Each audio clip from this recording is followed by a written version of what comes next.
Hello guys, स्वागत है आपका मेरे यूट्यूब चैनल स्टडी विद अमन कुल में। आज हम आपके लिए शिक्षा निदेशालय राष्ट्रीय राजधानी क्षेत्र दिल्ली की कार्य पत्रक नंबर 91 लाए हैं, जो कि क्लास 6 to 8 के लिए है। विषय आपका हिंदी है। जेनरिक यानी जनरल वर्कशीट है आपकी, यानी कॉमन वर्कशीट है आपकी, जो कि हिंदी मीडियम में भी है और इंग्लिश मीडियम दोनों के बच्चों के लिए है। हिंदी की नोटबुक में करेंगे आप इस वर्कशीट को। डेट है 26 दिसंबर 2020 और कक्षा छठी के लिए भी है, 7वीं के लिए भी है और 8वीं के लिए भी है, यानी तीनों क्लास के बच्चे करेंगे। 6 के भी करेंगे, 7 के भी करेंगे, 8 के भी करेंगे। आप अपना नाम लिख लेंगे यहाँ पे ब्लैंक में और कक्षा अध्यापक का नाम लिख लेंगे। तो आज की वर्कशीट आपकी प्रदूषण से रिलेटेड है। जैसा कि मैंने आपको पहले भी बता चुकी हूँ, जो आपकी अब वर्कशीट्स आ रही हैं, जो आपकी जनरल वर्कशीट्स आ रही हैं, कॉमन वर्कशीट्स आ रही हैं, वो या तो पॉल्यूशन से आ रही हैं यानी प्रदूषण से आ रही हैं, या आपकी वो कोविड-19 से यानी कोरोना से आ रही हैं।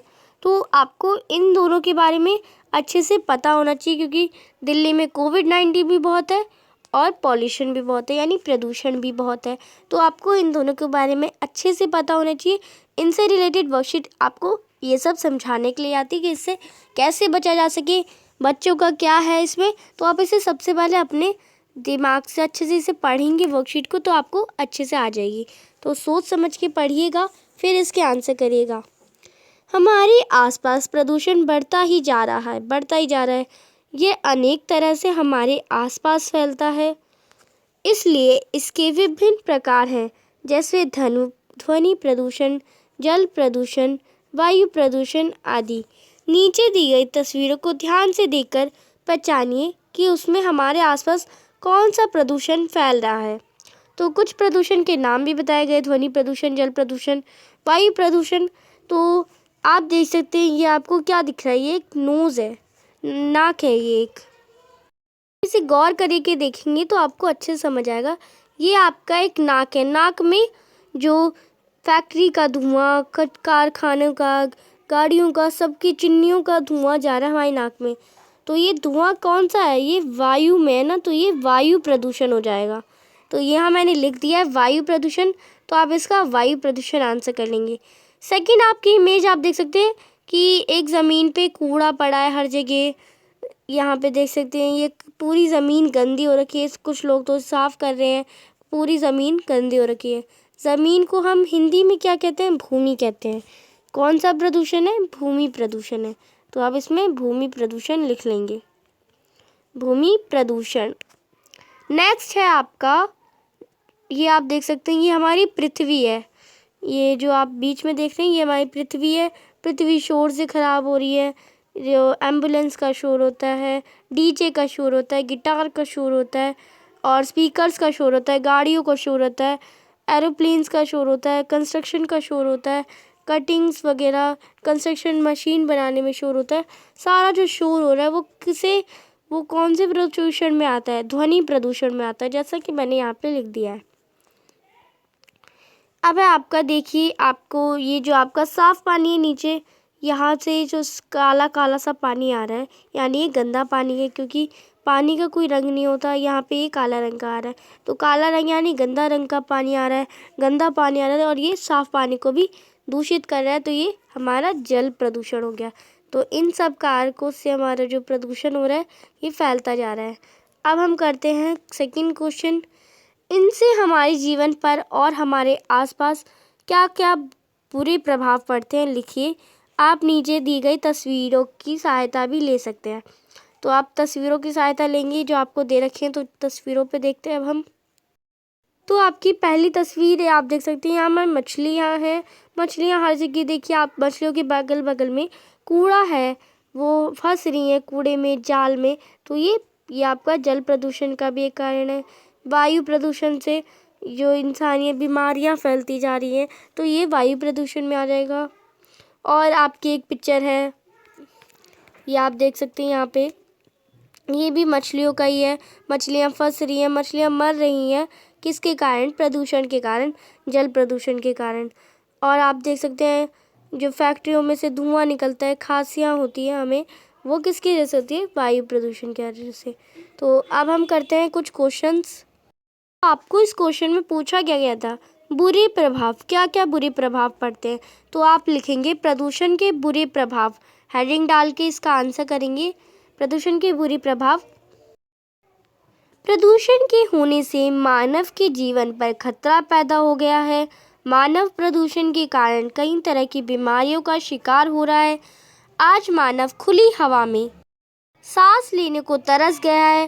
प्रदूषण के कारण सब्जियां, फल आदि सब दूषित हो रहे हैं, जिससे मानव के शरीर पर असर पड़ रहा है। ही का कारण अन्य जीव जंतुओं का भी जीवन अस्त व्यस्त हो गया है। एक पर्यावरण संतुलन बिगड़ने वाला लगा है। तो ये सब प्रदूषण के बुरे प्रभाव हैं। तो ये आपका क्वेश्चन का आंसर था। तो प्रदूषण के क्या क्या बुरे प्रभाव थे, तो ये मैंने आपको लिखवाया, तो आप इसे लिख लेंगे।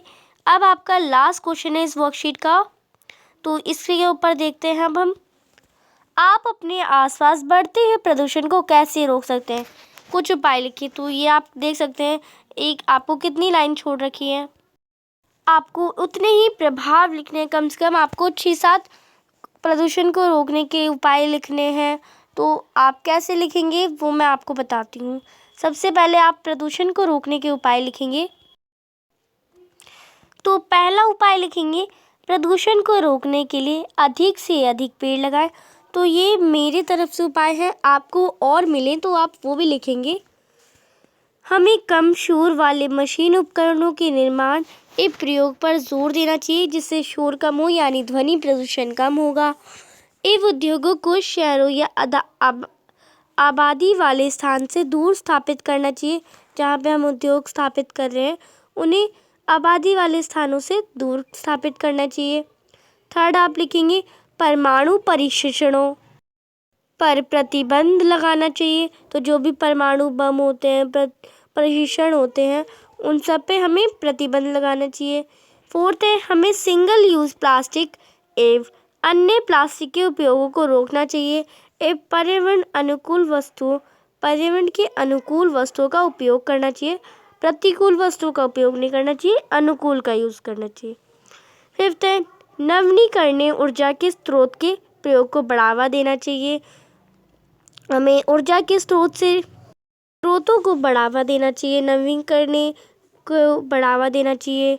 सिक्स्थ है वर्षा के जल को संचित करके उसका पुनः उपयोग कर भूमिगत जल को संरक्षित करने का प्रयास करना चाहिए। जो वर्षा का जल होता है उसे एक डैम बना के उसको संरक्षित करना चाहिए और भूमिगत जल का उपयोग उसे बचाने की कोशिश करना चाहिए। सेवेंथ है घरेलू एवं औद्योगिक अपशिष्ट का समुचित निस्तारण करना चाहिए। तो हमें जो घरेलू होते हैं या औद्योगिक अपशिष्ट होते हैं उनका निस्तारण यानी उन्हें यूज़ नहीं करना चाहिए। तो ये आपके कुछ प्रदूषण के रोकने के उपाय थे। तो ये आपकी आज की वर्कशीट यहीं पे कंप्लीट होती है। अगर आपने अभी तक मेरे चैनल को सब्सक्राइब नहीं करा है तो सब्सक्राइब कर लीजिए। आज का आपका वर्कशीट का एक क्वेश्चन देती हूँ मैं आपको। तो क्वेश्चन बोलने से पहले मैं आपको एक बात बता दूँ, आपको कोविड के संदर्भ में उचित व्यवहार संबंधित क्या निर्देश, यानी आपको नियमित रूप से अपने हाथों को साबुन और पानी से धोएं। तो यहीं से मैं आपको एक क्वेश्चन बताती हूँ, यह आपकी वर्कशीट से रिलेटेड नहीं है। कैब, तो ये आपका क्वेश्चन है। कैब की फुल फॉर्म आप मुझे कमेंट सेक्शन में बताएंगे। आपकी जितनी भी वर्कशीट्स आती हैं उनमें हर वर्कशीट में कैब की फुल फॉर्म लिखी रहती है। तो आप मुझे कैब की फुल फॉर्म बताएंगे, CAB कैब की फुल फॉर्म मुझे कमेंट सेक्शन में बताएंगे। तो मैं लिख देती हूँ जिससे आप भूलें ना, और अभी जाके कमेंट करें। वीडियो अगर आप अपने सभी दोस्तों के साथ शेयर कर सकते हैं तो ज़रूर करिएगा, और अगर आपने वीडियो देखी है पूरी तो लाइक ज़रूर करिएगा, कमेंट सेक्शन में आंसर करिएगा और मेरे चैनल को सब्सक्राइब करिएगा। Thanks for watching video. Bye bye guys.